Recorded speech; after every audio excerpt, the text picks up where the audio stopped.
मैं बोज्ज रमादेवी श्यामया, हिंदी प्राध्यापिका, शासकीय महिला कलाशाला करीमनगर शातवाहना विश्वविद्यालय के अंतर्गत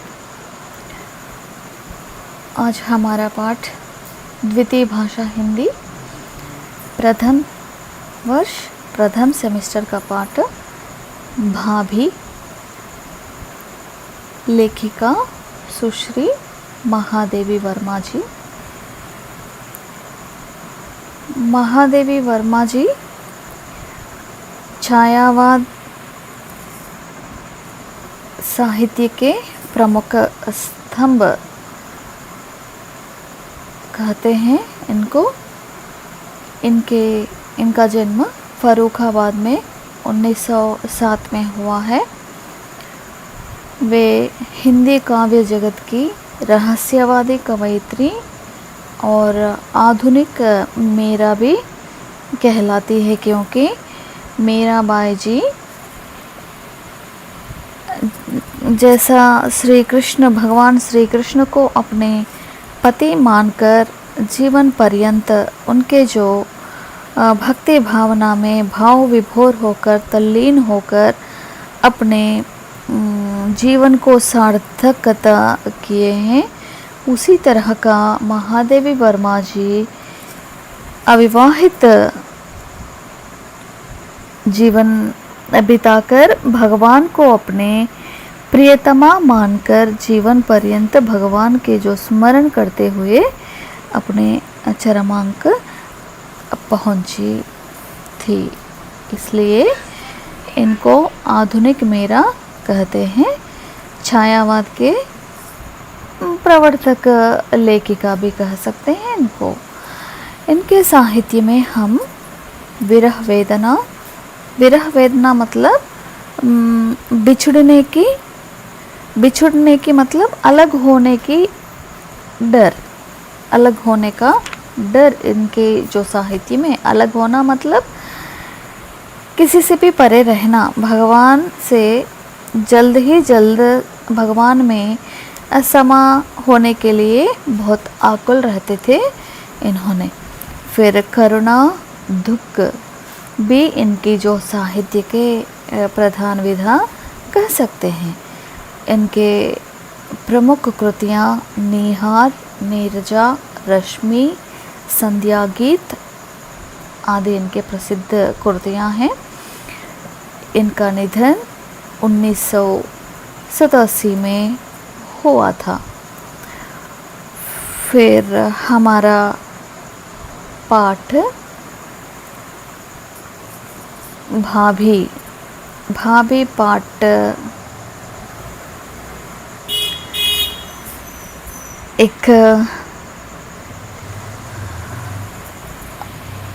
एक स्मृति लेख भी समझ सकते हैं। स्मृति कथा, स्मृति संस्मरण भी हम कह सकते हैं इस भाभी रचना को।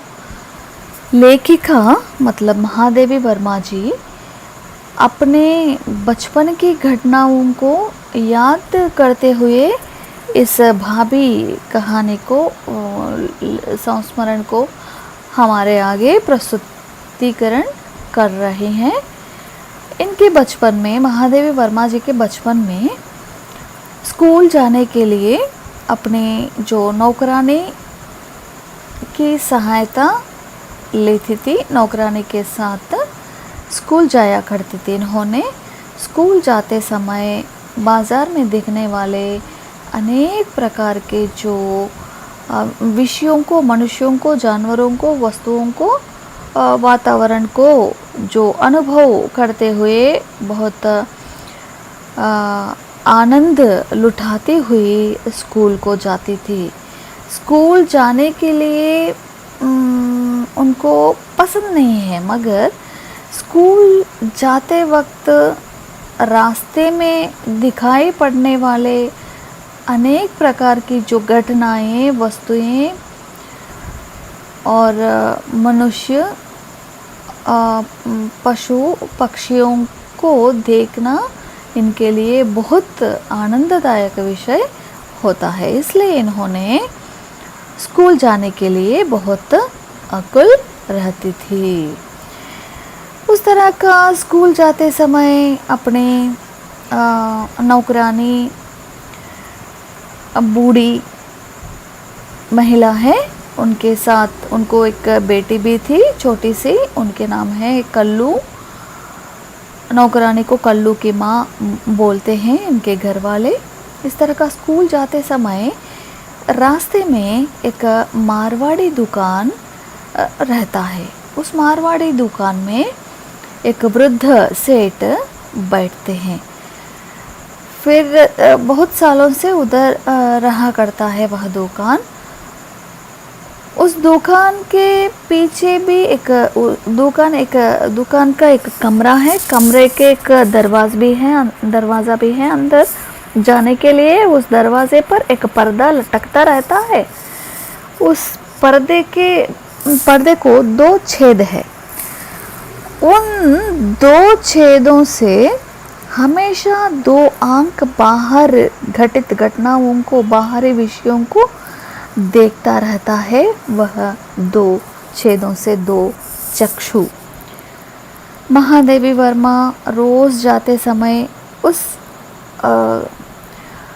पर्दे के पीछे से देखने वाले 2 चक्षु को परखती जाती थी। उनके मन में एक ही आशंका मतलब डाउट है, क्या है कि उस पर्दे के पीछे दुकान में वृद्ध मारवाड़ी सेठ बैठा रहते हैं।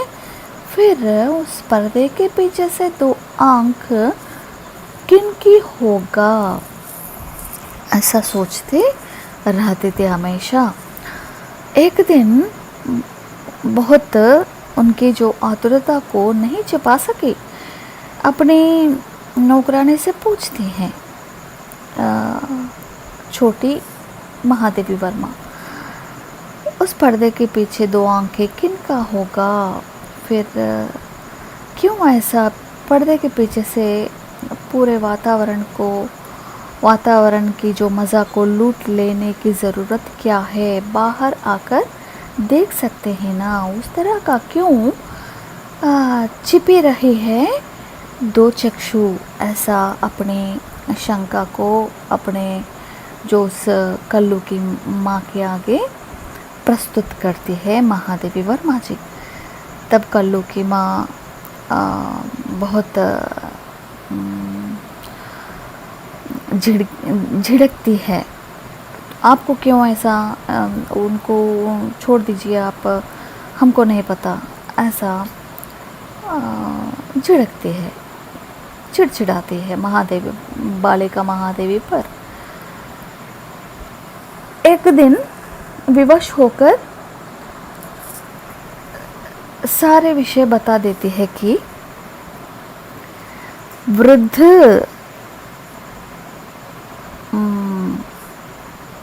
सेठ जी की बहू है, वह चक्षु उस बहू की है। 1 साल हो गया है ब्याह रच के। उस ब्याह के बाद उनके पति की मृत्यु हो जाती है। उस समय भारतीय समाज में क्या है कि पुनर्विवाह नहीं रहा करते थे। फिर विधवा विवाह भी नहीं रहा करते थे। बाल्य विवाह की प्रथा बहुत सारे रहते हैं उन दिनों में, और सती की प्रथा भी रहता था। सती की प्रथा मतलब जिसकी पति का देहांत हो जाता है, तब पत्नी को भी उसके साथ साथ स्वर्गलोक तक सीधा देते थे, जला के, नहीं तो जला के ही, गाड़ के नहीं, दफना के नहीं, और दहन करके। उस तरह का एक तरह का जो हत्या भी बोल सकते हैं आजकल, उस तरह का करना बहुत गलत काम हो जाता है। और और क्या है उन दिनों में कि आजकल दहेज की प्रथा है ना, उन दिनों में कन्या शुल्क रहा करता है। मतलब कन्या को पैसे देकर ब्याह रच के, जिस तरह की जो उम्र होने पर भी छोटी छोटी लड़कियों को ब्याह करके लेके जाते थे, उस तरह का जो एक असह्य की प्रथा रहती थी उस काल में। 1-2 घंटों में मृत्यु प्राप्त करने वाले और 90-80 वर्ष की जो आदमी, बूढ़े लोग भी, वृद्ध लोग भी 5, 6, 10, 13, 11 वर्ष की जो लड़कियों को ब्याह करके लेके जाते थे, घर के कामकाज करवाते थे। बहुत यातनाएं झेलना पड़ता है उन लड़कियों को। रोगी वृद्ध मर जाने के बाद उनको उनके साथ ही सती प्रथा में जो मार डालते थे। इस तरह का जो बहुत भयंकर एक प्रथा रहा करता है। इस तरह का जो विधवा विवाह नहीं है, पुनर्विवाह नहीं है, सती प्रथा है और बाल्य विवाह रहा करता है, उस तरह का जो काल है, उन काल 18वीं सदी में इस तरह का भाभी वृद्ध सेठ जी की बहू है, अपने पति की मृत्यु के बाद वह अकेली पड़ गई है। फिर माय वाले जो घर में नहीं रखते थे अपने विधवा बेटियों को, इसलिए जितनी भी यातनाएं सहने पर भी उस बेटी को अपने ससुराल में ही पूरा जीवन पर्यंत रहना पड़ता है। इसलिए यह भाभी जी भी उस तरह का जो इनके घर में, वृद्ध के घर में रहने लगी है। फिर जिसके पति की मृत्यु हो जाती है उसको विधवा बोलते हैं। उस विधवाओं का जीवन बहुत दुर्भर रहा करता है उन दिनों में। कैसे जीवन बिताना है कि विधवाओं को उन दिनों में क्या शाप पाप क्या है उन बालिकाओं का जो छोटे उम्र में ब्याह रचाते हैं। रोगिष्ठी वृद्ध लोग मर जाने के बाद उनको विधवा बनाकर कोने में बिठा देते हैं। फिर उन लोग घर के कामकाज पूरा करना है, घर में रहने वाले सदस्यों के आगे नहीं रहना है, सदस्यों के आगे नहीं आना, फिर उधर ही एक कोने में पड़े रहना, फिर स्वादिष्ट भोजन नहीं खाना पड़ता है, फिर पूरे घर के बहुत कठिन परिश्रम करना पड़ता है, फिर रंग बिरंगे कपड़े नसीब में नहीं रहता है, फिर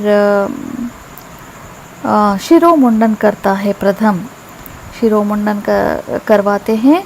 इस तरह का बहुत दुर्भर जीवन बिताना पड़ता है। सूख कर खांटा हो जाते हैं नवजात युवतियाँ। इस तरह का बहुत विधवा का जीवन बहुत दुश्वार हो जाता है युवतियों को, बालिकाओं के लिए। इस तरह का अपने स्कूल के जीवन में रहने वाले एक इस तरह का दयनीय विषय को अपने मन में रख लेकर इस तरह का एक संस्मरण के रूप में हमारे सामने लेके आ रहे हैं। एक दयापूर्ण कहानी है भाभी जी का। इस तरह का भाभी जी को ऐसा रहना, फिर उन भाभी जी को घर में रहने वाले अनेक कामकाज करते हुए उस तरह का अकेले पड़े रहना छोटी बालिका महादेवी के लिए असह्य की बात है। एक दिन महादेवी वर्मा जी स्कूल जाते समय बारिश का जो दिन था, उस दिन उस कीचड़ में गिर जाती है। पर्दे के पीछे रहने वाले भाभी जी अचानक उधर आकर छोटी महादेवी को उठाकर फिर पानी से पूरे कीचड़ को धोकर उनको भेज देती है। तब से उन दोनों में दोस्ती बन जाती है। इसलिए छोटी लड़की है ना, इसलिए वृद्ध सेठ जी भी उनको अनुमति दे देते हैं भाभी से मिलने के लिए। एक दिन एक अपने स्कूल में सिलाई जो कशीदा के काम करना सीख लेती है। एक रंग बिरंगे साड़ी में अच्छी तरह का जो फूल कशीदा काटना बोलते हैं, उस फूल गूंथकर फूलों की जो भाभी जी को भेंट के रूप में देने के लिए इन्होंने महादेवी वर्मा जी ने उतनी छोटी उम्र में और एक नीले फूल काट कर उसको भेंट के रूप में दे देती है। इस तरह का जो एक दिन उसको यह साड़ी दे देती है भाभी जी को, ओढ़कर अपने आप को खो बैठती है भाभी जी। इस विषय को देखकर सेठ जी और उनकी बेटी इनको बहुत मारते हैं। उस तरह का जो प्रथम बार देख रही है, इस तरह का जो भाभी जी को उन दोनों मारते समय, इसलिए बेहोश पड़ जाती है हमारी जो महादेवी वर्मा। छोटी उनके मन में बहुत गहरा प्रभाव दिखाया है उस तरह का जो एक घटना। वृद्ध और उसकी बेटी मतलब भाभी जी के ननद मारते समय, नहीं मारना, मत मारो मत मारो ऐसा बोलते हुए गिर जाती है, बेहोश पड़ जाती है। तब बहुत दिनों के बाद यह पता चला कि वृद्ध मर गया है और भाभी जी उसी घर में रहा करता है। कुछ दिनों के बाद इन लोगों का तबादला हो जाता है महादेवी वर्मा जी के पिताजी का, इसलिए उन लोग अलग नगर में चले जाते हैं। तब भाभी जी के लिए भाभी जी की जानकारी नहीं मिल जाता है। बहुत सालों के बाद इनको भाभी जी को यह पता चलता है कि उनके घर में आ जाने, उस पहले इन लोगों ने रहा करते हैं ना उस नगर में, फिर आ जाते हैं। आ जाने के बाद भाभी जी का घर के जिधर रहता है उधर जाकर देखती है महादेवी वर्मा जी। फिर उधर बड़े बड़े इमारतें खड़े रहना देखकर बहुत विस्मित हो जाती है। फिर भाभी जी का घर किधर गया? फिर उन लोग उधर रहने वाले लोग बोलते हैं कि भाभी वृद्ध का कब की मृत्यु हो गया है, उसके बाद भाभी जी न जाने किधर चली गई, किसी को भी नहीं पता। तब महादेवी वर्मा के मन में बहुत दुख हो जाता है। फिर उन्होंने क्या बोलते हैं कि क्यों ऐसा हो गया, भाभी जी वृद्ध के पास रहने पर थोड़ा सा सुरक्षित जीवन उनको मिलता था, मगर सुंदर सुशील युवती भाभी जी इस भयंकर समाज में खो कर अपने आप की जो बचा हुआ जीवन भी किस तरह का दुश्वार कर लिया होगा, ऐसा सोचकर कांप उठती है। इस भयानक समाज में उनको ये लोग नोच नोच कर कहीं खा लिया न होगा, ऐसा भगवान के लिए प्रार्थना करती है। जहाँ भी भाभी जी रहने पर वहाँ सुरक्षित रहे, ऐसा सोचकर अपने मन को सांत्वना दे देती है महादेवी वर्मा जी। इस तरह का उन दिनों में समाज में रहने वाले एक कुरीति कुप्रथा के बारे में इस संस्मरण में महादेवी वर्मा जी स्त्री, उन दिनों में स्त्री, बालिकाएं, विधवाएं, कन्या शुल्क की जो बलि होने जाने वाले बालिकाओं की दुस्थिति, समाज में रहने वाली बालिकाएं, स्त्रियों की दुस्थिति किस तरह का है, हमारे आंखों के सामने प्रस्तुतिकरण किए थे महादेवी वर्मा जी। उनके लिए बहुत बहुत आभारी। जय हिंद, सुरक्षित रहो।